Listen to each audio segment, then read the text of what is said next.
एकात्म मानव दर्शन समग्र मानव स्वागत करते। आजच्या कार्यक्रमासाठी करते की त्यांनी व्यासपीठावरती स्थानापन्न व्हावं। वाल्मिक सर्व डॉक्टर उपेंद्र कुलकर्णी आणि महापुरुषांच्या प्रतिमेचं पूजन होत आहे।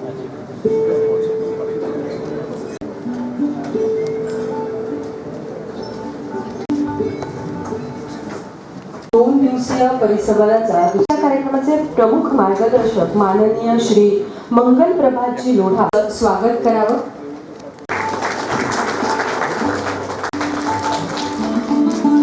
डॉक्टर उपेंद्र कुलकर्णी यांना पाचारण करते। डॉक्टर उपेंद्र कुलकर्णी हे अभियंता आहेत, ते स्पेशलिस्ट आहेत, तर प्रास्ताविक करावं कार्यक्रमाचं। एकात्म मानव दर्शनचा विचार सगळीकडे मांडण्यासाठी म्हणून कार्यक्रम आयोजित करत आहोत।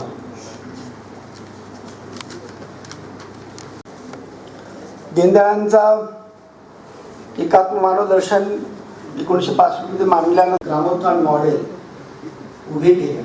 जसं आपण कोंडामध्ये चित्रकूटला स्वावलंबनाचे शिक्षा स्वास्थ्य या विषयाचा विचार करणारे स्वावलंबी गावांची मॉडेल नानाजींच्या प्रयत्नातून उभे राहिले।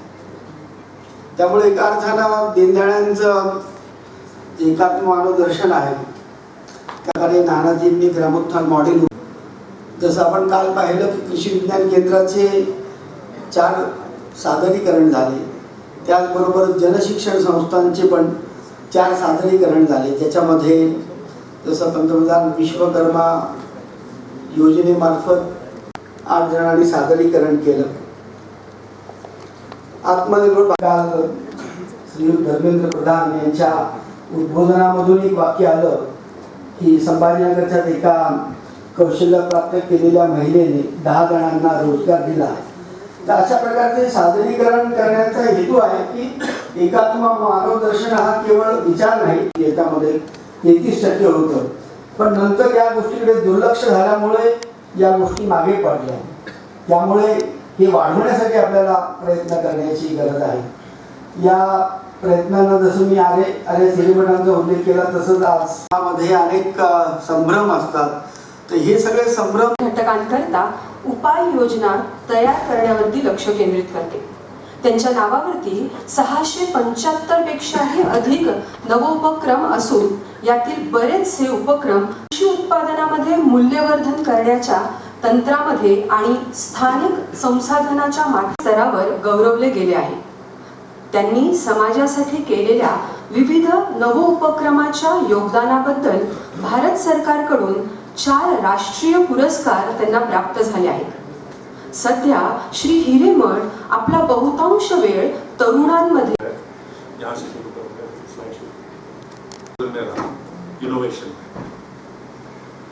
अच्छा खासा नौकरी था मेरा इंडियन इंस्टीट्यूट ऑफ साइंस में, गवर्नमेंट का नौकरी। फिर दोबारा नौकरी लग गया, एक छोड़ा दोबारा, फिर तीसरा लग गया। तीनों नौकरी में मेरे को अभिरुचि नहीं मिला। मैं सरकारी नौकरी आसानी से नहीं मिलता। आप 3 नौकरी छोड़ के आए हो, मुझे पता नहीं आप क्या करने वाले हो जिंदगी में। तब मैं जो है ये शुरू किया, सोसाइटी सोशल इनोवेशन साइंस। ये मेरे को इंडियन इंस्टीट्यूट ऑफ साइंस में पहला नौकरी में आइडिया मिल गया और इसका ताकत का अंदाजा भी। क्यों ना हम सोसाइटी में अलग जगह में, ये जगह, ये थोड़ा ध्यान से देखिए, इसको बोलते हैं हम लोग सोशल पिरामिड। सोशल पिरामिड में ऊपर का हिस्से में जो लोग बैठे हैं, नीचे के हिस्से में जो लोग हैं, जो नीला कलर का हिस्सा और लाल कलर का हिस्से में ऊपर में, जो बोलिए वो चीज वो सिर्फ 20% लोगों में जा रहा है। यानी रिसर्च में जो खर्चा होता है, जो डेवलपमेंट में जो खर्चा होता है, पूरा ऊपर में होता है। बड़े कार बनाओ, पोर्श गाड़ी बनाओ, वॉच बनाओ, आईफोन बनाओ, बड़ा बड़ा कंप्यूटर बनाओ, भाई नीचे का हिस्सा कौन देखने वाला है? नीचे के हिस्से में है गरीब से गरीब लोग। वहां पर जो है सिर्फ 10% रिसोर्सेस आता है, वो भी कैसा आता है? गलती से आता है। ये मैं जब वर्ल्ड बैंक में एक बार बात कर रहा था इसके बारे में, why do we have this distortion in resource distribution? लोग बोले भाई वहां से तो डिमांड ही नहीं है। तो ये फॉर्मूला यूज करके कंपनी स्टार्ट किए, शुरू हो गया, तो पीछे देखे ही नहीं है, कंटिन्यूस जर्नी इज ऑन। एक केस में स्टडी करता हूँ, आपको मैं बता देता हूँ, फिर उसके बाद में एक ब्रेक लेंगे, then I will come back again to you after an hour, so we will study this case. मतलब भाई दूसरे गाँव नहीं, वो गाँव में करंट है, वहाँ पर चार्जिंग करिए, ठीक है। तो देन सब का मैं बात सुन के क्या है क्या नहीं सोच के ये इक्विपमेंट हमने बनाया। जनतेकडे फोकस ठेवणं हा आहे। सर, AIC बांबूकडे पूर्ण भारतातनं 443 स्टार्टअप काम करतात, त्यातले 158 महाराष्ट्रातले आहेत आणि 96 हे मराठवाड्यातले आहेत। हे सांगताना मला अत्यंत एक स्कीम काढली होती स्टार्टअप साठी आणि आपण AIC बांबूनी त्याच्यात पार्टिसिपेट केलं आणि भारतातले सगळ्यात जास्त ऍप्लिकेशन म्हणजे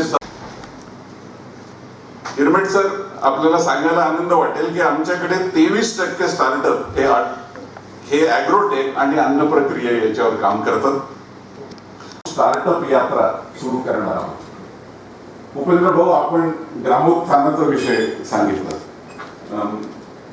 हिरेमठ सर आपण बॉटम ऑफ द पिरामिडचा विषय सांगितला। याचा मुख्य उद्देश असा आहे विजेते आणि त्यातनं स्टार्टअप निर्माण करणे हा आमचा उद्देश असेल। या वर्षामध्ये साधारण 5000 विद्यार्थी आणि व्यक्ती मराठवाड्यातल्या त्यांच्यापर्यंत आपल्याला पोहोचायचं आहे। पिरामिडचे प्रॉब्लेम सोडवणे यासाठी आपण बांबू स्टार्टअपच्या पाठीमागे नक्कीच उभं राहू याची आम्हाला खात्री आहे। धन्यवाद।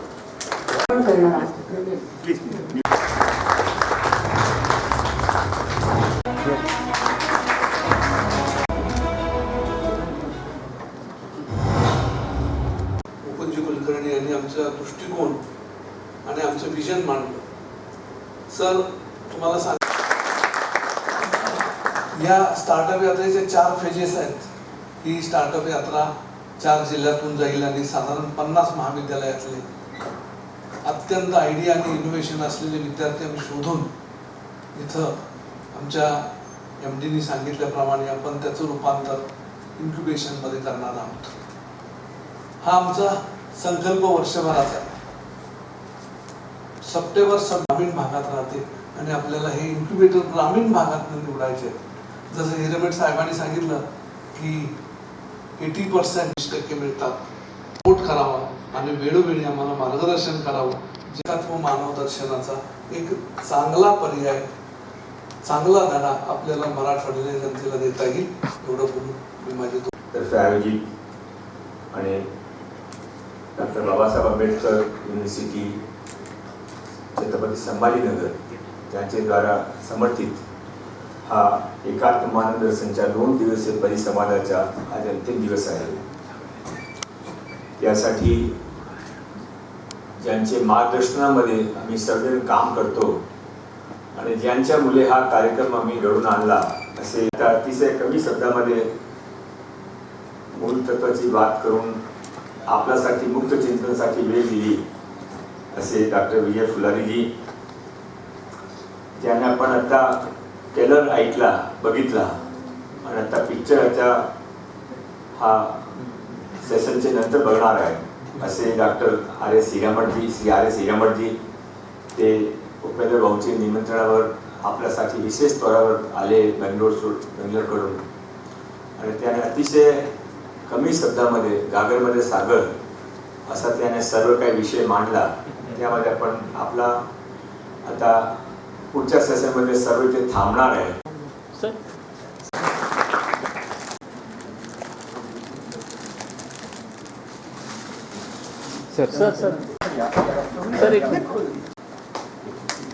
माझ्या मित्राने भेट केली ते पुस्तक मधला एक ते ह्या इतराची काळजी घेणे,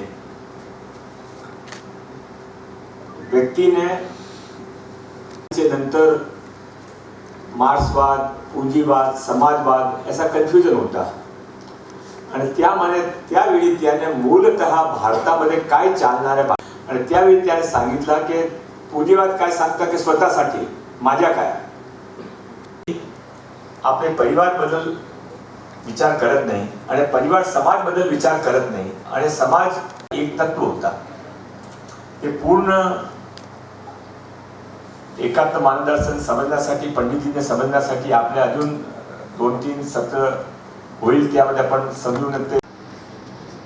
पूंजीवाद ये सब चलता रहा, तो मेरा आपसे इतना ही नहीं, क्या हम पंडित जी को पूरा पढ़कर ये तय कर सकते हैं क्या कि हम मार्क्सवादी नहीं बनेंगे, हम मानव दर्शनवादी बनेंगे? सारी सरकारी योजना जो चल रही है वो पंडित जी के एकात्म मानव दर्शन का है. पंडित जी के मानव दर्शन का एक तथ्य ये भी था कि जब तक देश के अंतिम व्यक्ति का विकास नहीं होता तब तक उस देश का लोकतंत्र व्यर्थ है. भारतीय को सरकारी योजनाओं का लाभ नहीं पहुंचता तब तक वो सरकार असफल है.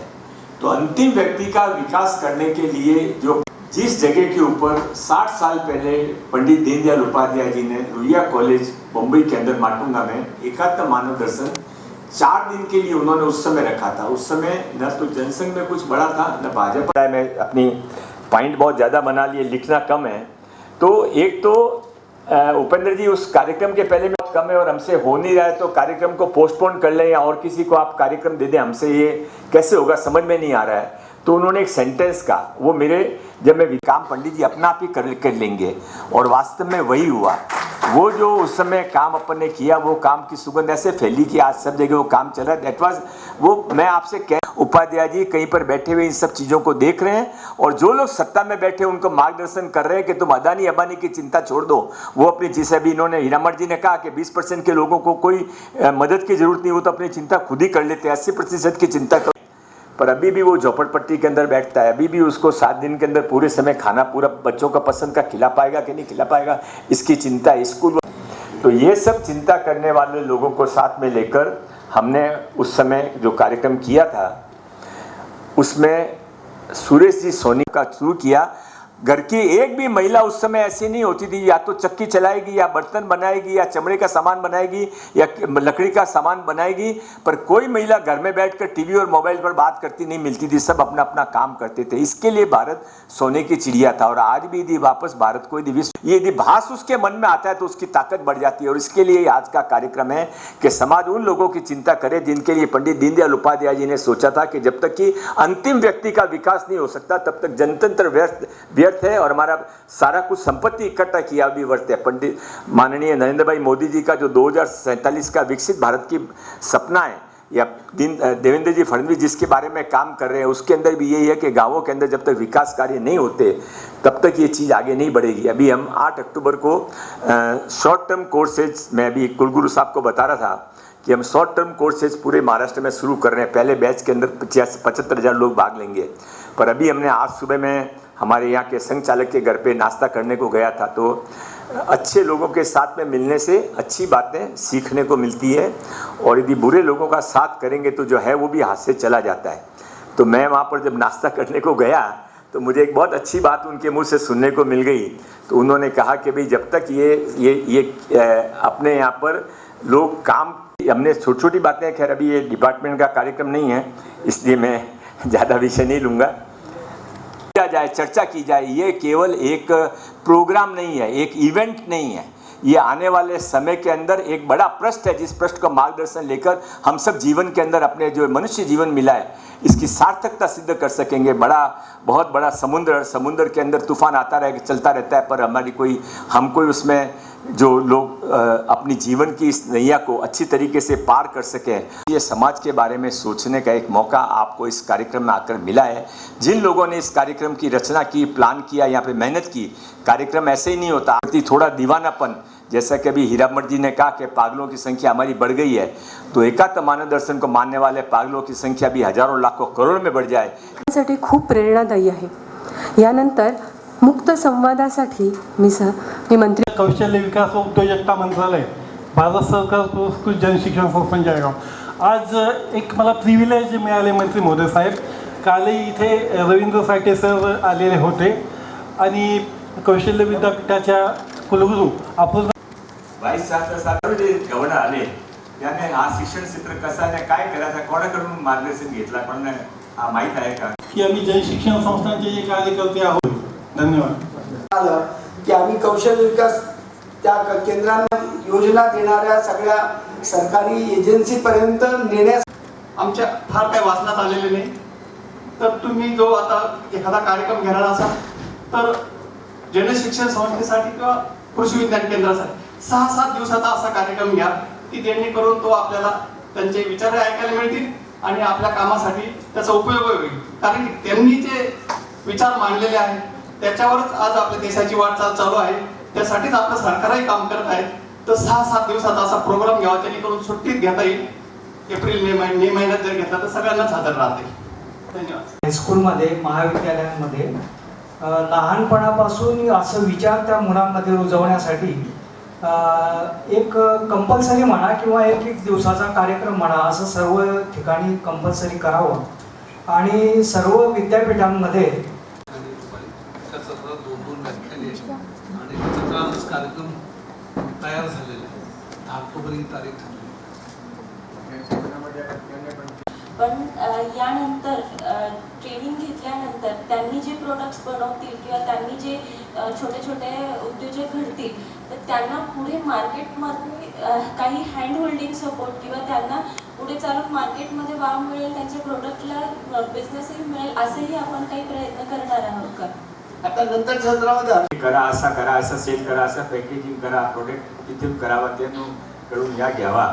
ते साठी माझी सरकारतर्फे महाराष्ट्र सरकारतर्फे आपली विनंती आहे की आपण प्रश्न होता हँड होल्डिंगच्या उपायदारांना सांगितला की हिरेमठजीने ते सुद्धा करणार आहे. पण महाराष्ट्र आणि कालचा कार्यक्रम आणि आजचा कार्यक्रम याच्या माध्यमातून मला एक असं वाटतंय की कृषी विज्ञान केंद्र हे फक्त कृषी विद्यापीठासोबत काम करतात. त्यांच्यासोबतच जर जे आपले राज्यातले इतर विद्यापीठ आहेत, ट्रॅडिशनल युनिव्हर्सिटीज किंवा स्किल युनिव्हर्सिटी यांच्यासोबत जर कृषी विज्ञान केंद्राला जर जोडता आलं तर जे संशोधन या विद्यापीठांमध्ये केंद्राचे सर्व जे वरिष्ठ शास्त्रज्ञ आहेत त्यांची एक मीटिंग घडवणार.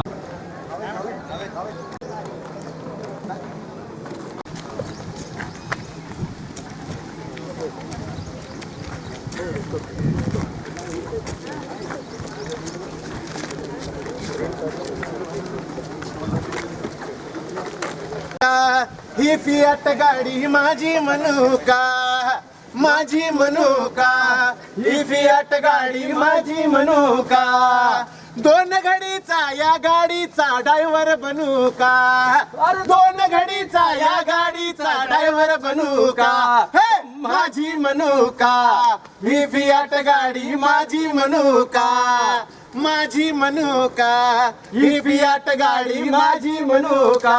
अरे राम राम मित्र, राम राम मित्र, राम राम राम राम राम. काय म्हणता? अरे काय मित्र, उठणं नाही, बसणं नाही, भेटणं नाही, बोलणं नाही, खाणं नाही, पिणं नाही. पिणं नाही? मग आता तुझ्या आला दुनियाचा भुंगार आहे. तू कधीपासून पिणं सोडला ना तू? अरे उगाच काय बोलतो? अरे म्हणजे मी माझ्या पैशाची पिणं सोडले रे, दुसरे म्हटलं की चालते आपलं थोडं. अरे मी असं कळलं की तुला मोठा स्टार्टअप सुरू केला जाणं तू. मग अरे किती मोठा स्टार्टअप सुरू केला तुला माहितीये का? हा कसला स्टार्टअप सुरू केला? इंटरनॅशनल. अरे कसला पेंटर नेमका झाला तुला माहितीये का? कोणतं रंग पेंटर करतो मी? कसलं काय सांग बरं जरा. ताजमहल माहिती? ताजमहल. हा ताजमहल माहिती? आग्र्याचा. हा माहिती ना आग्रा. कुठं होता का? कुठं होता ताजमहल? ती दगडावानी. अरे बापरे, मग काय केलं तू?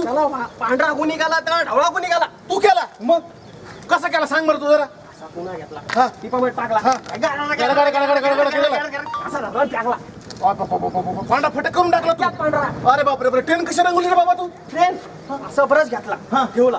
बीडची ट्रेन माहिती ना तुला? बीडची आता 13 वर्षांनी अरे बापरे रंगवली मी. असा धरला डब्बा म्हणजे ट्रेनच्या मापाचा ब्रश धरला. हा मग काय केलं तू? तो धरला. हा इकडून आलो इकडून. हा लाशिंग ट्रेन काय? सॉरी. हा असा धरला. हा ट्रेन आली. हा आवाज ऐक. आली ना? आली. असा धरला. असा ब्रश धरला. मायला म्हणजे ट्रेनच्या खिडकीमध्ये दरवाजामध्ये फुकट रंगून टाकले तू. छोटे मोठे काय बघता काय रे? अरे मित्र मग विमान तर तू सेकंड मध्ये रंगवला असेल तू. मग विमान आता एअरपोर्टला जातो विमानाचं बंबाळाचं विमान. एवढा बंबाळ आणि विमान नंतर टेक ऑफ झालं. केवढं झालं? आता एवढं झालं. आता जाऊ द्या. आता एवढं झालं. जाऊ दे. आता एवढं झालं. जाऊ दे. आता एवढं झालं. तसंच पकड तू. बघ अरे मित्र कुठं काय बडबड करायला तू आलाय? कुठे कशाला आलाय तू इथं? अरे डॉक्टर बाबासाहेब आंबेडकर मराठवाड्याच्या ना तुला स्टार्टअप यात्रेला आलाय मित्र. कशासाठी आलाय? मग कशासाठी आलोय मग मी? अरे मित्रा सोशल मीडिया मित्रा इंस्टाग्रामवर FB वर सगळीकडे स्टार्टअप यात्रेचा बोलबाला झाला मित्र. आता एवढा प्रचार ते मर्यादित होते पण आता हे सगळं स्टार्टअप जे शहरापुरते मर्यादित नाहीत. आता कसं माहितीये का ही गाडी निघणार जे स्ट्रगलर आहेत त्यांना हे सगळं प्रशिक्षण देणार, त्यांना आर्थिक सपोर्ट सुद्धा देणार, त्यांना शैक्षणिक सपोर्ट सुद्धा देणार आणि मार्केटमध्ये कसं स्टेबल व्हायचं हे सुद्धा सांगणार. माझी मनुका ही स्टार्टअपची गाडी, माझी मनुका 2 घडीचा या गाडीचा स्टार्टअप यात्री बनूका, बनूका ही स्टार्टअपची यात्रा माझी बनूका.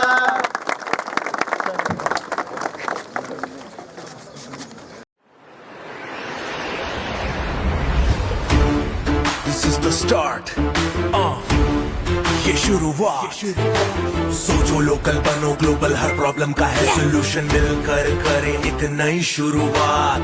इनोवेशन से निकले विकसित भारत की बात. दिस इज इंडिया, ये भारत मेरी जान. भर लो उड़ान, छू लो आसमान, नए भारत की है नई पहचान. भर लो उड़ान, छू लो आसमान, नए भारत की है नई पहचान.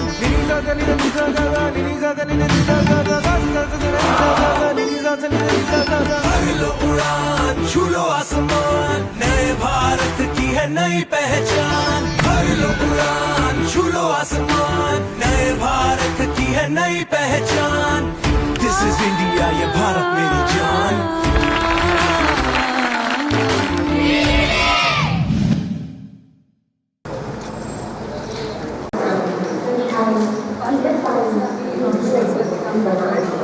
ज्वारी भाकरी नाचणी याच्या वास्तविक पदार्थ माझं वेगळं आहे. माझी आयडिया आहे बेबी टू इंडिया माझी कंपनी आहे आणि ज्यामध्ये आपण आयुर्वेदिक जे आपले जॉब्स आहेत त्यांचा उपयोग करून जे कॅन्डीज आहेत किंवा चॉकलेट स्प्रेड्स आहेत, जॅम्स आहेत ते आपण आयुर्वेदिक करून म्हणजे जे आजकालची मुलं आहेत त्यांना मेमरीमध्ये प्रॉब्लेम येतो आहे, स्क्रीन टाईम जास्त आहे, तर हे सगळं त्याच्यामध्ये हेल्प होतं. तर माझा स्टार्टअप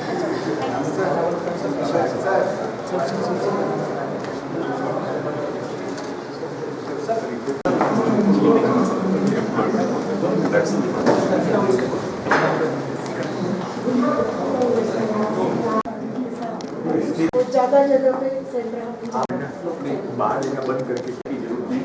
समझ की और श्रद्धा करिए. बाकी जो सेंटर आपका चल रहा है उसमें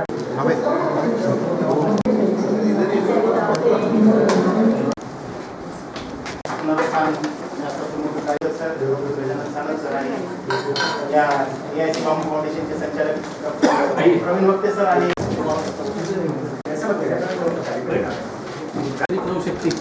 मी विपिन देशपांडे, लोकसत्ता.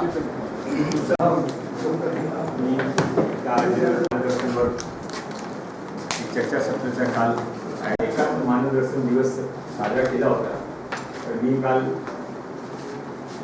अमितभाईच्या मुंबईमध्ये होते, म्हणून काल पॉसिबल ते कार्यक्रम ते पूर्ण मराठवाड्याच्या 4 डिस्ट्रिक्टमध्ये फिरणार आहे, स्टार्टअपच्या लोकांना मदत करणार आहे. आणि आता यानंतर मी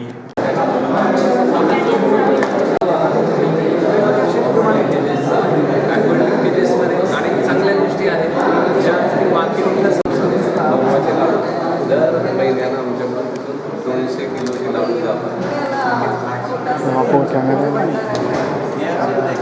भंडाऱ्याचा